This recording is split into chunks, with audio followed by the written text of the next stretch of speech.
श्याम जय राधे श्याम सीताराम जय सीताराम सीताराम जय सीताराम राधे श्याम जय राधे श्याम राधे श्याम जय राधे श्याम जय राधे श्याम राधे श्याम जय राधे श्याम सीताराम जय सीताराम सीताराम जय सीताराम राधे श्याम जय राधे श्याम राधे श्याम जय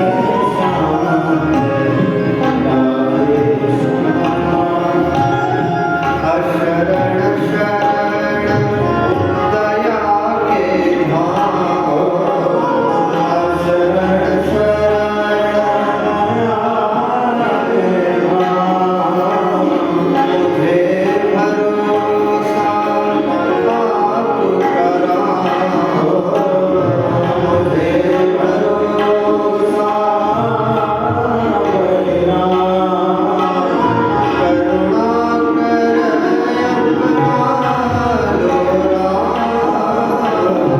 करुणा कर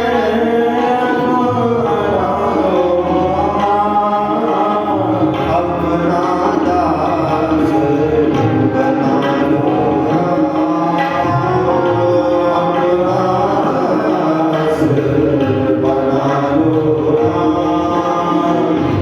सीताराम जय सीताराम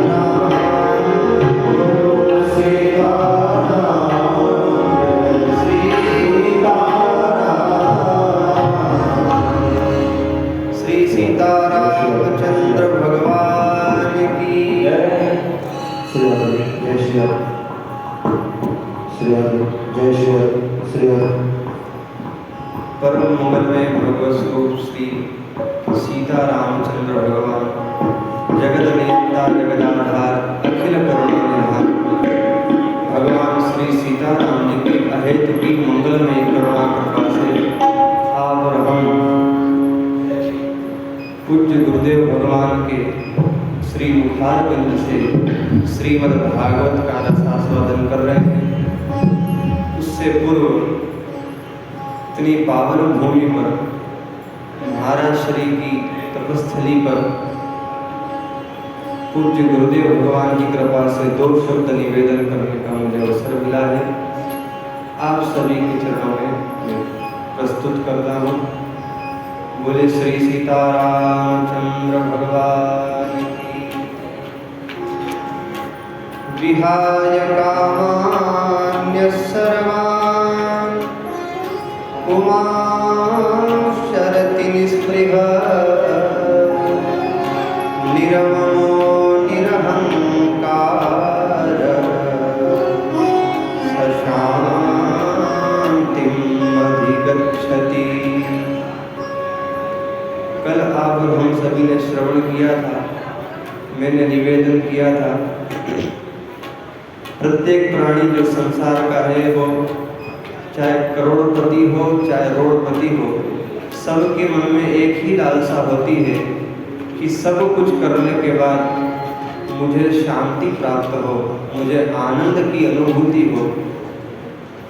करोड़ों रुपया लगाकर लाखों रुपया लगाकर हम भवन बनाते हैं शांति प्राप्त करने के लिए, अनेक प्रकार की लालसा हम करते हैं केवल आनंद की अनुभूति के लिए। पर बचपन से हम प्रकार प्रकार की लालसा इच्छा हमारे मन में होती है, पर आनंद बुढ़ापा आ जाता है तब तक प्राप्त नहीं होता। क्यों? बोले ठीक ऐसे ही समझिए जैसे कोई मेडिकल पर जाकर शक्कर मांगे तो मेडिकल की दुकान पे जाकर तो दवाई गोली ही मिल शक्कर तो वहाँ मिलेगी नहीं, क्योंकि वो उसका स्थान ही नहीं है। ठीक हमारे साथ भी अक्सर यही होता है, हम वहाँ जाकर आनंद प्राप्त करना चाहते हैं जहाँ आनंद है ही नहीं। इसी प्रकार श्रीमद् भागवत में भी आत्मदेव की कथा आती है। श्रीमद् भागवत के महात्म्य में ही आत्मदेव पंडित जी पुत्र चाहते हैं, और जब पुत्र नहीं मिलता तो लाखों उपाय करते हैं। जब घर से परेशान होकर चले जाते कि अब तो घर बार सब छोड़ के मरने को निकल पड़े, कि अब तो मर जाना ही अच्छा, पुत्र मिल नहीं रहा, घर में गैया के बछड़ा हो नहीं रहा, फल आदि लग नहीं रहे वृक्ष में, तो मर जाना अच्छा है। रास्ते में संत ने भी यही समझाया कि पंडित जी आप जिसमें आनंद खोज रहे हो उसमें आनंद है नहीं, पुत्र में आनंद नहीं है, फिर आनंद किस में है? बोले संन्यासे सर्वथा सुखम, आप विरक्त हो जाओ, सब कुछ छोड़ छाड़ दो, भगवान को प्राप्त करने की इच्छा मन में प्रकट करो, उसी में सबसे बड़ा आनंद है। पर आत्मदेव पंडित जी को समझ में आई नहीं। संत ने कहा कि ये मेडिकल की दुकान है, या दवाई गोली मिलेगी, शक्कर मिलने वाली नहीं है। फिर भी आत्मदेव पंडित जी समझे नहीं। जब पुत्र हुआ, पुत्र ने ताड़ित किया, तब जाके समझ में आया। फिर जब गोकर्ण जी ने समझाया, तब आत्मदेव पंडित जी बोलते हैं कि उस समय भी मुझे संत ने समझाया था कि आपको जो चाहिए वो यहाँ पर मिलने वाला नहीं है। आत्मदेव पंडित जी पुत्र में ही आनंद देखते थे। जिस प्रकार हम नाना प्रकार की लालसा करके संसार से आनंद की अनुभूति चाहते हैं, पर आनंद मिलता नहीं। तब जाकर गोकर्ण जी ने समझाया कि पिताजी आप जब समझ रहे हो वैसा हो नहीं सकता। आत्मदेव पंडित जी बोले तो बेटा फिर आनंद मिलेगा कैसे? तब गोकर्ण जी ने दो बहुत सुंदर आत्मदेव पंडित जी को समझाए। देहेस्तिमां सर्वगिरे भीमतिं त्यजध्वं जाया सुतादिषु सदा ममतां विमुञ्च पश्यानिशं जगदिदं क्षणभङ्गुनिष्ठं वैराग्यरागरसिको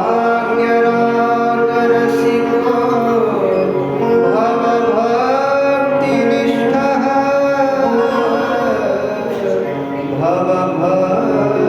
भवभक्तिनिष्ठः।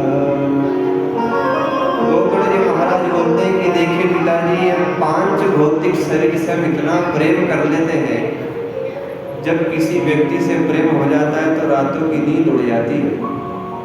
तो सोचिए, ये अस्थि स्तंभम स्नायुबद्धम मांस शोणित लेपितम चर्मावनद्धम दुर्गंधम पात्रम मूत्र पुरीशयो, ये मलमूत्र के ये 5 भौतिक शरीर से किसी से प्रेम हो जाए तो रातों की नींद उड़ जाती है, क्योंकि पूरा मलमूत्र आदि चर्म से ही बना हुआ है शरीर है। इससे प्रेम होने पर जब ये स्थिति हो जाती है तो सोचिए वो परम पिता परमात्मा से जिसकी लोल हो जाती है उसकी क्या स्थिति होती होगी, उसकी हम विचार अनुभव भी नहीं कर सकते। इसलिए पिताजी सभी शास्त्रों का, सभी ग्रंथों का, सभी महापुरुषों की वाणी का एक ही संदेश समझना चाहिए कि उन परम पिता परमात्मा से हमारा येन केन प्रकारेण प्रेम हो जाए, तब जाकर ही हमारा भजन करना, हमारा सत्संग करना सार्थक होगा। क्योंकि तुलसीदास जी भी यही कहते हैं,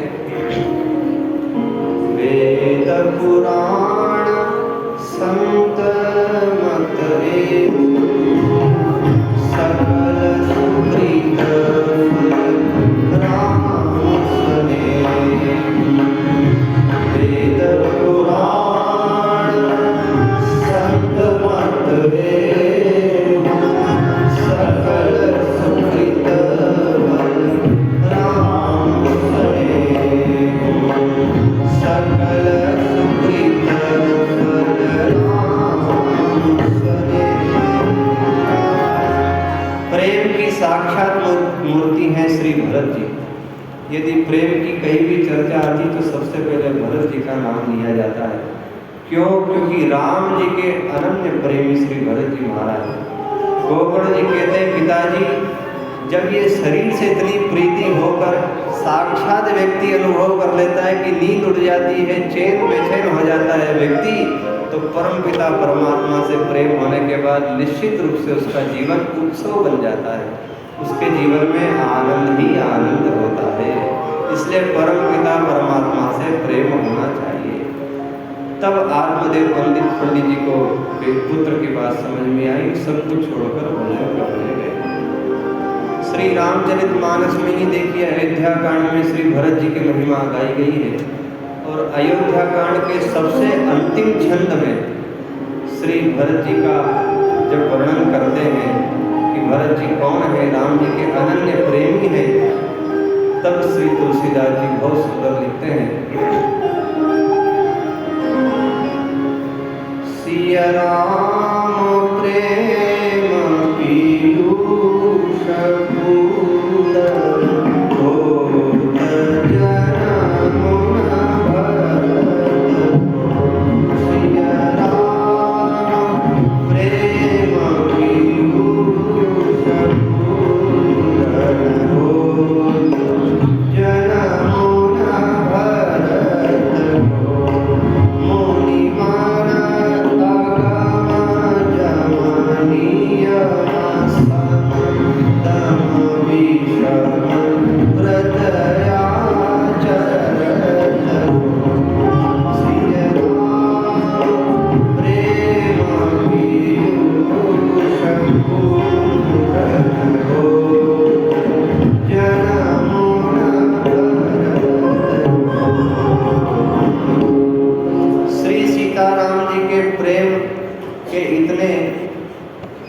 पगे हुए हैं श्री भरत जी महाराज की, यदि श्री भरत जी का जन्म नहीं होता तो राम जी जैसा अनन्य प्रेमी अनुरागी और कौन हो सकता था। तुलसीदास जी कहते हैं, यहाँ तक नहीं, कलिकाल तुलसी से सठनी हटी राम सन्मुख करत को। यदि श्री भरत जी का अवतार नहीं होता तो उस सठ को, तुलसीदास को भी राम जी के अनन्य प्रेम में कौन जोड़ता। ऐसे भरत जी का चरित्र है, और भरत जी भी ये सब बात समझकर कि जीवन का शास्त्रों का संदेश क्या है, तब भरत जी कहते हैं कि हम समझे हैं सभी शास्त्रों का अर्थ, सभी शास्त्रों का संदेश, कि कितना ही पढ़ लो, कितना ही सबकी बात समझ लो, कितने ही वेद पुराण ग्रंथ कंठस्थ कर लो, और जब तक श्री सीताराम जी के चरणों में अनन्य प्रेम नहीं होगा तभी सब व्यर्थ ही होगा। श्रम एव ही केवलम, केवल सबको श्रम होगा, बाकी कोई उसका तात्पर्य निकलेगा नहीं। इसलिए भरत जी कह रहे हैं,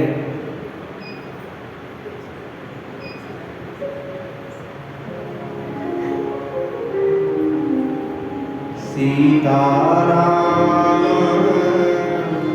चरण रति मोरे, सीताराम चरण रति मोरे,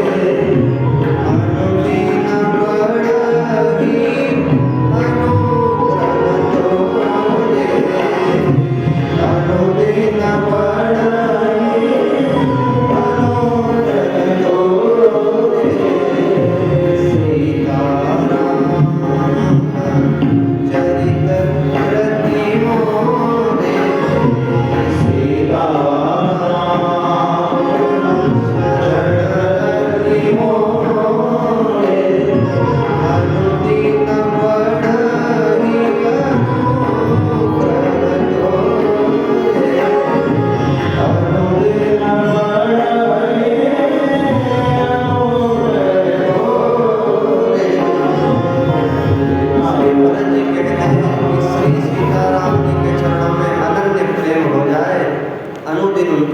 अनुग्रह तोरे, अनुदिन बढ़हि शांति की खोज प्रत्येक व्यक्ति को है। आत्मदेव पंडित जी भी शांति खोज रहे थे, और हम लोग भी शांति और आनंद ही खोजते हैं। उधर रामचरितमानस में भी यदि देखा जाए तो श्री हनुमान जी भी शांति की खोज में ही लंका में गए। शांति स्वरूपा श्री किशोरी जी हैं, और हनुमान जी जब लंका में प्रवेश किए तब शांति की खोज कर रहे हैं।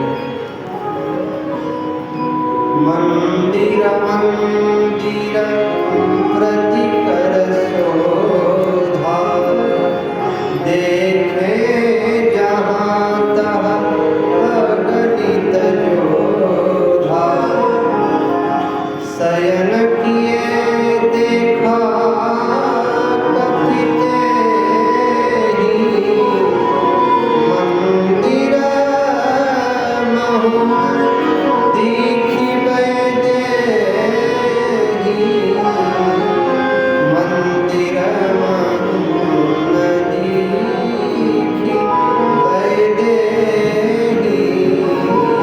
चारों तरफ श्री हनुमान जी ने खोजा और शयन किया, देखा कभी नहीं।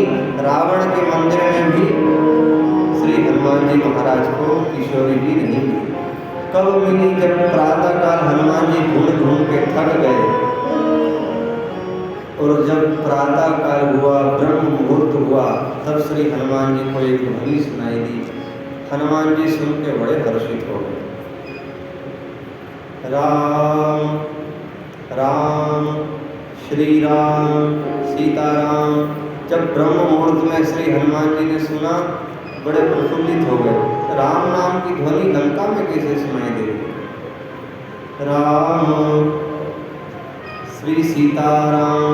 हनुमान जी सुन के बड़े प्रफुल्लित हो गए कि वाह, लंका में राम जी का स्मरण कोई कर रहा है। क्योंकि हनुमान जी श्री राम जी के चरणों के अनन्य प्रेमी हैं, राम नाम के महान योगी हैं, राम नाम के बड़े रसिक हैं। एक तरह से यूँ कहा जाए तो श्री हनुमान जी को श्री राम नाम का व्यसन है। व्यसन भी कई प्रकार के होते हैं। किसी को बोतल का नशा होता है, व्यसन होता है। किसी को पुड़िया का व्यसन होता है, बिना मिले उसको चैन पड़ती नहीं। तो अनेक प्रकार के व्यसन होते हैं, पर हनुमान जी से ये बात सीखनी चाहिए कि राम नाम का व्यसन यदि हो तो निश्चित रूप से जीवन में स्वयं का भी कल्याण होता है और हमसे जुड़ने वाले का भी कल्याण होता है। राम नाम सुनते ही हनुमान जी प्रसन्न होकर विभीषण जी ने पूछा कि आप कौन हैं? तब हनुमान जी ने परिचय दिया। तब शांति की खोज श्री हनुमान जी कर रहे थे। विभीषण जी ने युक्ति बताई। तो किसी न किसी माध्यम से कोई युक्ति यदि बताते हैं तो हमारा कल्याण अवश्य होता है। तो महाराज, हम मानवों का, हम जो इधर उधर संसार में भटक रहे हैं, हमको युक्ति कौन बताएगा? हमारा कल्याण कौन करेगा? तब यदि विचार किया जाए और मनन चिंतन किया जाए तो हमारे कल्याण के लिए साक्षात नारायण ही सद्गुरुदेव के रूप में हमारे बीच में होते हैं।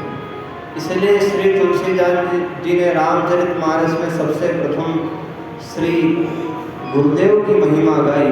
और गुरुदेव की महिमा भी इतनी लंबी चौड़ी गाई जिसकी कोई हिसाब ही हम नहीं लगा सकते। इतनी लंबी चौड़ी महिमा गुरुदेव की क्यों गाई? श्री तुलसीदास जी कहते हैं कि इसलिए हमने इतनी लंबी चौड़ी गाई, और भी आगे गाना चाहते थे, क्योंकि गुरुदेव का जितना उपकार हम लोगों पर है उतना किसी का नहीं है। भगवान को तो हमने साक्षात देखा नहीं है, पर गुरुदेव के रूप में ही हम नारायण का दर्शन करते हैं। बंदो गुरुपद पदुम परागा, सुरुचि सुबास सरस अनुरागा, अमीय मूरिमय चूरण चारु, समन सकल भव रुज परिवारु। इतने तक सीमित हो गया था, पर चरण की वंदना करने के बाद श्री तुलसीदास जी कहते हैं अभी भी मन भरा नहीं, फिर क्या करना चाहते हो? तो श्री गुरु पदनख मणिधन ज्योति, सुमिरत दिव्य दृष्टि ही होती। इसके बाद भी और लंबी चौड़ी वंदना करी। एक दोहा पूरा होने के बाद भी तुलसीदास जी कहते हैं गुरु पद रज मृदु मंजुल अंजन। तब भी श्री तुलसीदास जी ने आगे भी गुरुदेव की महिमा गाई। तो इससे ये सिद्ध होता है कि शांति हर व्यक्ति खोज रहा है।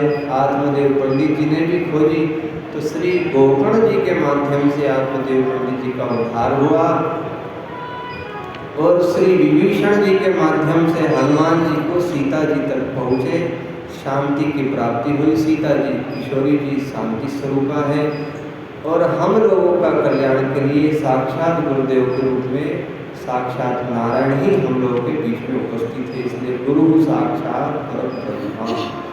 भगवान को हम देखे नहीं हैं, भगवान को हम देखें, कब देखें, कब मिलना हो ये भी हम जानते नहीं, पर श्रद्धा विश्वास जिसका गुरु के चरणों में होता है निश्चित रूप से भगवान से मिलते हैं।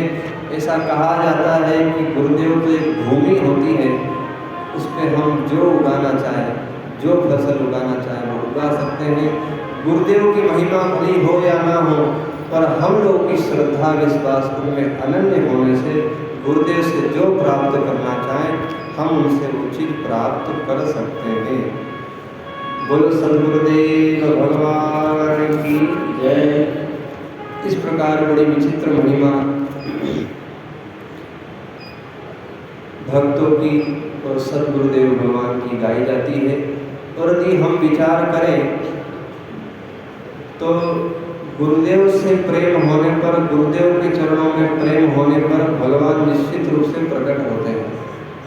रामचरितमानस में यदि देखा जाए तो श्री दशरथ जी महाराज के यहाँ अंत समय तक कोई भी पुत्र नहीं हुआ। चौथे पन में भी श्री दशरथ जी को पुत्र नहीं थे। तब गुरुदेव के दर पर श्री दशरथ जी महाराज पहुँचे और गुरुदेव के यहाँ जैसे ही दशरथ जी महाराज पहुँचे तो गुरुदेव ने कहा, राजा दशरथ तुम चिंता ना करो, तुम्हारे यहाँ एक नहीं 4 पुत्र होंगे। तुम एक आनंद की प्राप्ति चाहते हो, वही आनंद तुम्हारे यहाँ 4 रूपों में प्रकट होगा। क्यों? बोले गुरुदेव ने कह दिया है। तो गुरुदेव यदि कह दे, गुरुदेव यदि विश्वास दिला दे तो फिर विधाता की भी ताकत नहीं कि उस वचन को विकृत कर दे, उस वचन को तोड़ दे। ये गुरुदेव भगवान की महिमा होती है। और वशिष्ठ जी ने जैसे कहा समय पाकर यज्ञ हुआ और यज्ञ होने के बाद ही भगवान 4 रूपों में, आप सब कथा विदित ही है, राम लक्ष्मण भरत और शत्रुघ्न। कहने का तात्पर्य इतना सा है कि हम जिस आनंद की अनुभूति करना चाहते हैं, यदि हम गुरुदेव के दर पर जाते हैं तो निश्चित रूप से भगवान हमारे घर पर आते हैं। हमारा घर यानी हमारे हृदय में ही जो आनंद छुपा हुआ है, वही आनंद विविध रूपों में प्रकट होने लगता है, विविध रूपों में प्रकाशित होने लगता है। इसीलिए गुरुदेव भगवान के प्रसन्न होने पर भगवान श्री राघवेंद्र ने 4 रूपों में प्रकट होकर बहुत सुंदर सुंदर लीला की। एक लीला मुझे बहुत सुंदर भगवान श्री राम की लगती है। जब भगवान श्री राम छोटे से ललना छोटी छोटी पायजनी पहनकर अपने अंगना में दौड़ते हैं और कौशल्या मैया जब उनकी वो बाल छीपी निहारती है तो देख देख कर बड़ी प्रफुल्लित होती है कि कहाँ हमारे छोटे से लाल छोटे से थे, आज पैजनियाँ पहन करके और अंगना में विचरण कर रहे हैं। एक संत ने बहुत सुंदर उस झांकी का चित्रण किया है।